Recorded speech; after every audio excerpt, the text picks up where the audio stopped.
दोस्तों नमस्कार। यह है मार्गदर्शन फॉर सिविल सर्विसेज। मैं अनुराग चौधरी।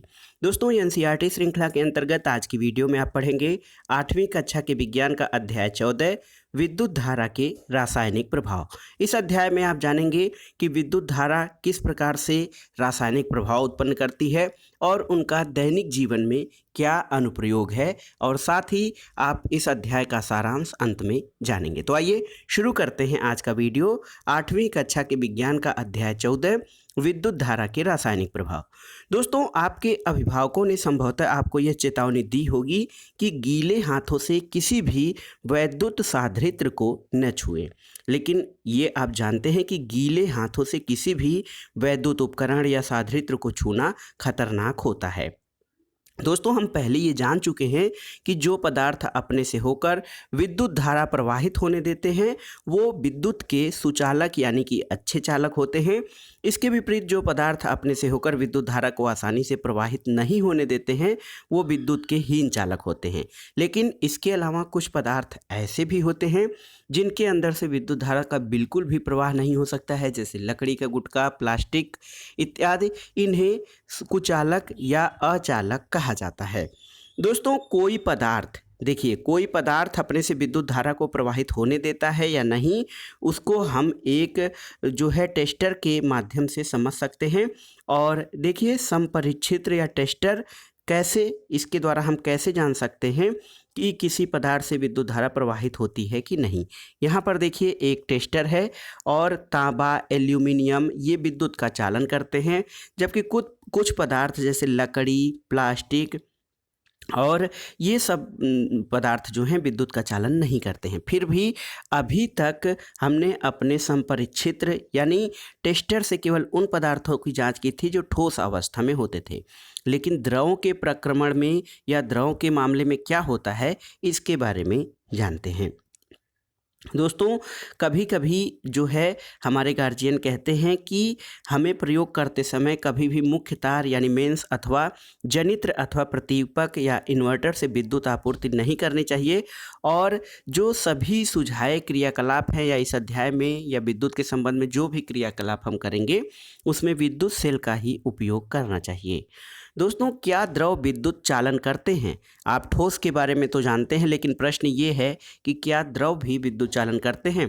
दोस्तों ये जांच करने के लिए अपने से होकर विद्युत धारा का प्रवाह कि द्रव अपने से होकर विद्युत धारा का प्रवाह करने देते हैं कि नहीं, उसे हम टेस्टर के प्रयोग के द्वारा सिद्ध करेंगे। देखिए दोस्तों सेल के स्थान पर बैटरी का उपयोग और संपरीक्षित्र का उपयोग करने के लिए हम ये परीक्षण कर लेंगे कि वो कार्य करना है अथवा नहीं। देखिए संपरीक्षित्र या हम इसको टेस्टर ही बोलते हैं, उसके सिरे को क्षण भर के लिए एक दूसरे से स्पर्श कराइए और ऐसा करते ही टेस्टर का परिपथ पूरा हो जाता है और बल्ब जलने लगता है। लेकिन यदि बल्ब जलता नहीं है तो इसका अर्थ ये है कि जो टेस्टर है वो कार्य नहीं कर रहा है। लेकिन इसके जो संभावित कारण हैं वो ये हो सकता है कि तारों के संयोजन में शिथिल हो, यानी तार अच्छे ढंग से जुड़े न हो, बल्ब फ्यूज हो गया हो या फिर आपके सेल बेकार हो गए हों। और जांच कीजिए कि सभी संयोजन कसे हुए हैं, और संयोजन से पहले या जोड़ने से पहले ही कसे हुए हैं तो बल्ब को बदल दीजिए। अब फिर ये जांच कीजिए कि जो टेस्टर कार्य कर रहा है या नहीं, और यदि यह भी नहीं कार्य कर रहा है तो सेलों को बदल दीजिए। तो टेस्टर जब अच्छी तरह से काम करने लगे उसके बाद दोस्तों आपको कुछ प्रयोग करना है। बेकार फेंकी गई बोतलों के प्लास्टिक या रबर के कुछ ढक्कन एकत्र करके उन्हें साफ करिए। एक ढक्कन में चाय के चम्मच के बराबर नींबू का रस या सिरका उड़ेलिए। अपने टेस्टर को इस ढक्कन के समीप ले जाकर उसके सिरों को नींबू के रस या सिरके में डुबोइए। दोस्तों ध्यान रहे कि दोनों सिरे परस्पर 1 सेंटीमीटर से अधिक दूरी पर न हो, लेकिन इसी के साथ साथ एक दूसरे को स्पर्श भी न करें। क्या टेस्टर का बल्ब दीप्त होता है? क्या नींबू का रस या सिरका विद्युत का चालन करता है? या नींबू के रस या सिरके को आप सुचालक या हीन चालक में किस वर्ग में रखेंगे? तो दोस्तों जब टेस्टर के दोनों सिरों के बीच का द्रव अपने से विद्युत धारा को प्रवाहित होने देता है तो टेस्टर का परिपथ पूरा हो जाता है और परिपथ में विद्युत धारा प्रवाहित हो जाती है और बल्ब जल उठता है। जब कोई द्रव विद्युत धारा को अपने से प्रवाहित नहीं होने देता है तो परिपथ पूरा नहीं होता है और बल्ब नहीं जलता है। दोस्तों, कुछ स्थितियां ऐसी होती हैं जिसमें द्रव के चालक होने पर भी ये संभव हो सकता है कि बल्ब दीप्त ना हो, और ऐसा इसका किस कारण से हो सकता है इसके बारे में जानते हैं। दोस्तों, आपको पता है कि बल्ब से विद्युत धारा प्रवाहित होने पर वह दीप्त क्यों होता है? क्योंकि विद्युत धारा के ऊष्मीय प्रभाव के कारण बल्ब का जो तंतु है उच्च ताप तक पहुंचकर दीप्त हो जाता है, यानी जलने लगता है। फिर भी यदि परपथ में विद्युत धारा दुर्बल है, कमजोर है, तंतु पर्याप्त गर्म नहीं हो पाते हैं तो बल्ब नहीं जलता है। दोस्तों, अब आप ये जानिए कि परिपथ में या किसी सर्किट में विद्युत धारा दुर्बल कब होती है। तो दोस्तों, यद्यपि कोई पदार्थ विद्युत का चालन कर सकता है, लेकिन ये संभव है कि वह धातु की भांति आसानी से विद्युत का चालन नहीं कर पाता हो, जिसके कारण टेस्टर का परिपथ तो पूरा होता है, लेकिन फिर भी इसमें प्रवाहित विद्युत धारा बल्ब को दीप्त करने के लिए दुर्बल हो सकती है। और क्या हम ऐसा कोई अन्य टेस्टर बना सकते हैं जो दुर्बल धारा का भी गणना कर सके? तो देखिए, यहाँ पर कुछ एलईडी बल्ब दिए गए हैं। दोस्तों, एलईडी बल्ब जो होते हैं दुर्बल विद्युत धारा प्रवाहित होने पर भी जल उठते हैं। एलईडी के साथ आप जैसा कि देख सकते हैं 2 तार जुड़े होते हैं। इन तारों को लीड कहते हैं। एक तार दूसरे की अपेक्षा थोड़ा लंबा होता है और एलईडी को किसी परिपथ में जोड़ते समय इसके लंबे तार को सदैव बैटरी के धन टर्मिनल से यानी प्लस से और छोटे तार को बैटरी के ऋण टर्मिनल से जोड़ा जाना चाहिए। इसके अलावा दोस्तों, एक टेस्टर बनाने के लिए आप विद्युत धारा के किसी अन्य प्रभाव का उपयोग कर सकते हैं। दोस्तों, विद्युत धारा चुंबकीय प्रभाव उत्पन्न करती है। जब किसी तार में आप जानते हैं कि विद्युत धारा प्रवाहित होती है तो उसके पास रखी चुंबकीय सुई विक्षेपित हो जाती है। विद्युत धारा बहुत अधिक कमजोर या दुर्बल होने पर भी चुंबकीय सुई में विक्षेप देखा जा सकता है और विद्युत धारा के चुंबकीय प्रभाव का उपयोग करके एक टेस्टर बनाया जा सकता है। दोस्तों, एक क्रियाकलाप करना है। माचिस की खाली डिबिया ट्रे से निकालिए। ट्रे पर चित्र में दर्शाए अनुसार एक विद्युत तार के कुछ फेरे लपेटिए और अब तार के एक स्वतंत्र सिरे पर बैटरी के एक टर्मिनल से जोड़िए। दूसरे पर तार का एक टुकड़ा लेकर बैटरी के दूसरे टर्मिनल से जोड़िए और दोनों तारों को स्वतंत्र सिरे में छाड़ भर के लिए एक दूसरे से स्पर्श कराइए। तो जब उसके नीचे की जो चुंबकीय सुई है वो उसमें विक्षेप हो जाता है और तार के 2 स्वतंत्र सिरों वाला जो है ये टेस्टर आपका तैयार हो गया है।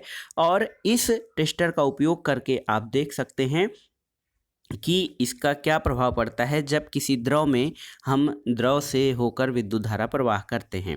दोस्तों, जब टेस्टर के सिरों को नींबू के रस से बाहर निकालते हैं, उन्हें पानी में डुबोते हैं और पोंछकर सुखाते हैं और इस क्रियाकलाप को अन्य द्रवों जैसे टोटी का पानी, वनस्पति तेल, दूध, शहद आदि के साथ दोहराते हैं। और जब हम प्रत्येक का टेस्ट कर लेते हैं तो इसमें हमको ये पता चलता है कि किस द्रव में प्रवाहित करने पे विद्युत धारा का प्रवाह होता है और किस में प्रवाहित करने पर नहीं। दोस्तों, कुछ द्रव विद्युत के सुचालक हैं और कुछ हीन चालक होते हैं। जब टेस्टर के स्वतंत्र सिरे एक दूसरे को नहीं छूते हैं तो उनके बीच में संभव है कि वायु है और पहेली को वो याद है कि वायु विद्युत की हीन चालक है, लेकिन उसने ये भी पढ़ा है कि तड़ित के समय वायु से विद्युत धारा प्रवाहित हो जाती है और वो ये जानना चाहती है कि क्या हर अवस्था में वायु विद्युत की हीन चालक होती है।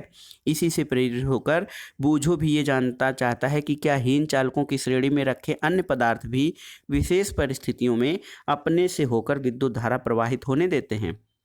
दोस्तों, देखा जाए तो विशेष परिस्थितियों में अधिकांश पदार्थ विद्युत धारा का चालन कर सकते हैं। यही कारण है कि पदार्थों को चालक और विद्युत रोधियों के रूप में वर्गीकृत करने की अपेक्षा इनको अच्छे चालक या सुचालक या हीन चालक के रूप में वर्गीकृत करने की मान्यता रही है। दोस्तों, एक क्रियाकलाप करना है आपको। स्वच्छ और सूखे प्लास्टिक या रबर के ढक्कन में जब 2 चम्मच चाय के बराबर आसुत जल भरते हैं तो आसुत जल को अपने विद्यालय की प्रयोगशाला से आप प्राप्त कर सकते हैं। दोस्तों, टेस्टर का उपयोग करके जब आप ये परीक्षण करते हैं कि आसुत जल विद्युत का सुचालक होता है कि नहीं, तो दोस्तों आपको ये पता चलेगा कि आसुत जल अपने से होकर विद्युत का प्रवाह नहीं होने देता है। जब आसुत जल में नमक घोल लेते हैं तो हमें नमक का घोल प्राप्त होता है और नमक का घोल जो होता है ये विद्युत का अच्छा चालक होता है। दोस्तों जो जल हमें नल, हैंडपंप, कुओं, तालों आदि से प्राप्त होता है वो शुद्ध नहीं होता है। उसमें अनेक लवण घुले हो सकते हैं और खनिज लवणों की थोड़ी मात्रा इसमें प्राकृतिक रूप से भी विद्यमान होती है। इसलिए ये जो जल है नदी, झील, तालाब, पोखर का, ये सभी जल विद्युत का सुचालक होता है। इसके विपरीत जो आसुत जल है ये लवणों से मुक्त होने के कारण हीन चालक की तरह व्यवहार करता है। दोस्तों जल थोड़ी मात्रा में प्राकृतिक रूप से विद्यमान खनिज लवण मानव स्वास्थ्य के लिए लाभदायक होते हैं, लेकिन ये लवण जल को चालक बना देते हैं। इसलिए हमें विद्युत साधित्र या विद्युत उपकरणों का उपयोग कभी भी गीले हाथों अथवा गीले फर्श पर खड़े होकर नहीं करना चाहिए। इससे विद्युत का प्रवाह हो सकता है, एक सर्किट बन सकता है और झटका लग सकता है तथा मृत्यु भी हो सकती है। दोस्तों जब साधारण लवण को आसुत जल में घोला जाता है तो वो उसे अच्छा चालक बना देता है और कई ऐसे पदार्थ हैं जो कि आसुत जल में घोलने पर उसे चालक बना देते हैं।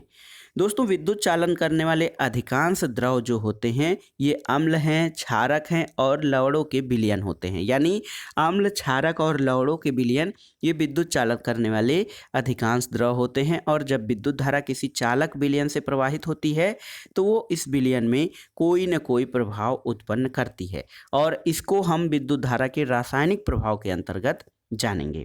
दोस्तों विद्युत धारा के कुछ प्रभाव के बारे में आपने पिछली कक्षा में सुना है। और जब विद्युत धारा किसी चालक विलयन से प्रवाहित होती है तो क्या प्रभाव उत्पन्न करती है, आइए इसके बारे में जानते हैं। यहाँ पर देखिए एक प्रयोग करना है। दो बेकार सेलों से सावधानीपूर्वक कार्बन की छड़ें निकालिए, उनकी धातु की टोपियों को रेगमार से साफ करके इन पर तांबे के तार लपेटिए और उन्हें एक बैटरी से जोड़िए। इन दो छड़ों को हम इलेक्ट्रोड कहते हैं। देखिए इस तरह से आपको परिपथ बनाना है। जल से विद्युत धारा प्रवाहित करने के लिए ये देखिए दो इलेक्ट्रोड आपने बना रहे कि जब किसी कांच के गिलास या प्लास्टिक के कटोरे में एक प्याला जल भर लेते हैं, जल को और अधिक चालक बनाने के लिए इसमें एक चम्मच साधारण नमक या नींबू के रस की कुछ बूंदें मिला देते हैं। इस विलयन में इलेक्ट्रोड को डुबोने पे ये निश्चित कर लीजिए कि कार्बन की छड़ों में धातु की टोपियां जल से बाहर रहें और 3-4 मिनट तक जब आप प्रतीक्षा करते हैं तो इलेक्ट्रोडों को ध्यानपूर्वक देखेंगे तो इलेक्ट्रोड के समीप किसी गैस के बुलबुले देख पाते हैं और ये जो गैस के बुलबुले हैं ये कौन से हैं ये आपको बताना है।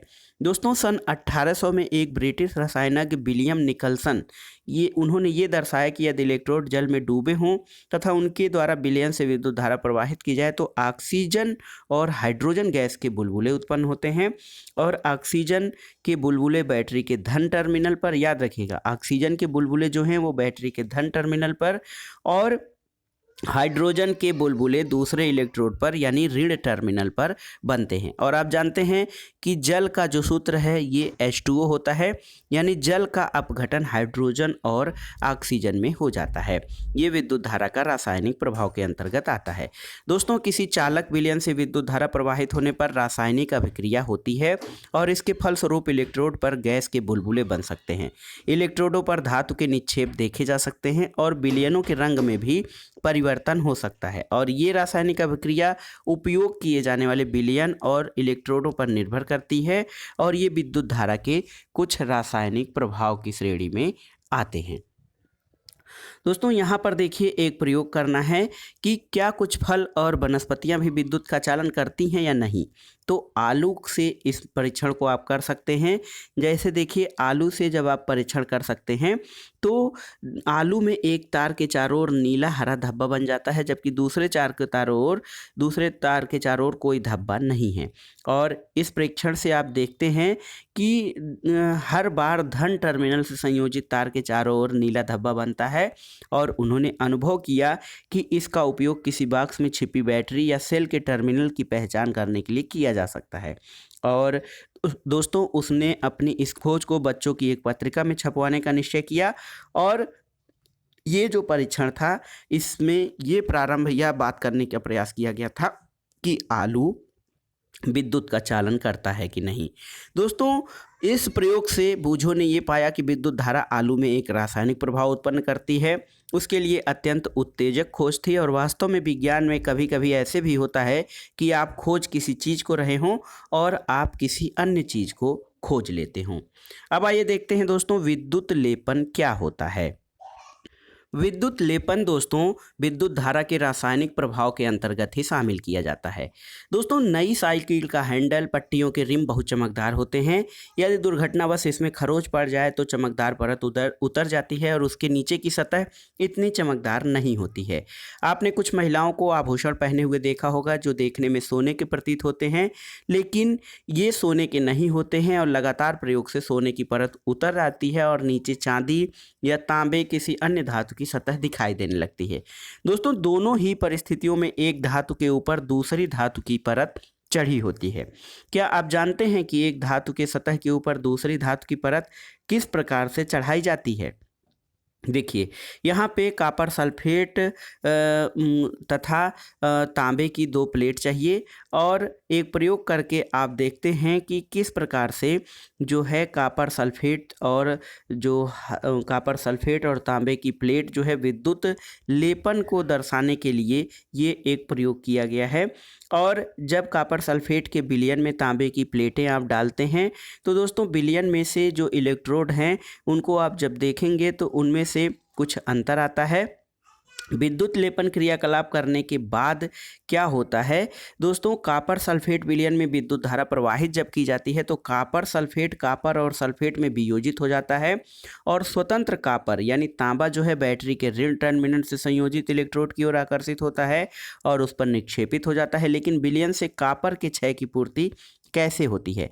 तो ये दूसरे इलेक्ट्रोड पे जो तांबे की प्लेट से बना है समान मात्रा में कॉपर का विलयन घुल जाता है और इस प्रकार विलयन से जो कॉपर कम हुआ वो विलयन में पुनः स्थापित हो जाता है और ये प्रक्रिया चलती रहती है।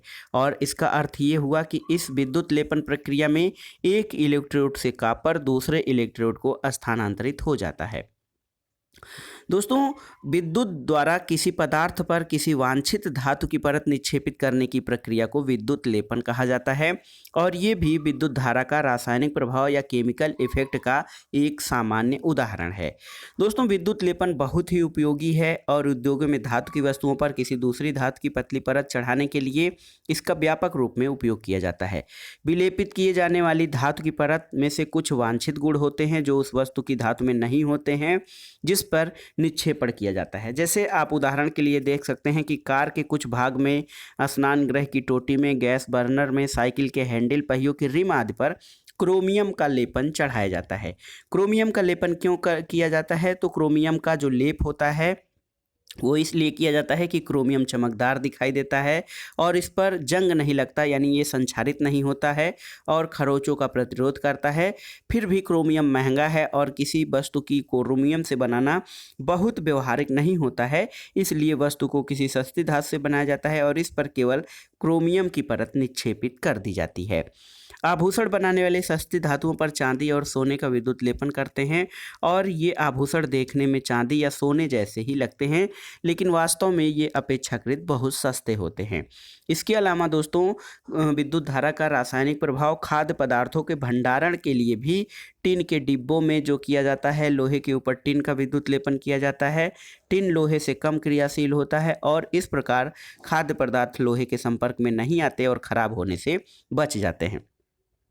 इसके अलावा दोस्तों पुल और स्वचालित वाहनों को प्रबल बनाने के लिए लोहे का उपयोग किया जाता है। लोहे में जंग लगने या संक्षारण होने की संभावना होती है। इस संक्षारण और जंग से बचाने के लिए लोहे पर जिंक की परत निक्षेपित की जाती है जिसको कि गैल्वेनाइज्ड आयरन या जीआई सीट कहा जाता है। दोस्तों विद्युत लेपन कारखानों में उपयोग किए जा चुके विलयनों का निपटारा किया जाना भी मुख्य समस्या होता है। विद्युत लेपन के लिए जो विलयन बनाया जाता है वो एक प्रदूषणकारी अपशिष्ट होता है और पर्यावरण संरक्षण के लिए इस प्रकार के प्रदूषकों को निपटाने के लिए विशिष्ट दिशा निर्देश दिए जाते हैं।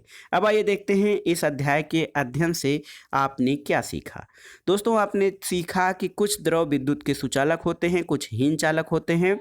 विद्युत चालन करने वाले अधिकांश द्रवों अम्लों, क्षारकों तथा लवणों के विलयन होते हैं और किसी चालक द्रव में विद्युत धारा प्रवाहित होने पर रासायनिक अभिक्रियाएं होती हैं, इसे विद्युत धारा का रासायनिक प्रभाव कहते हैं।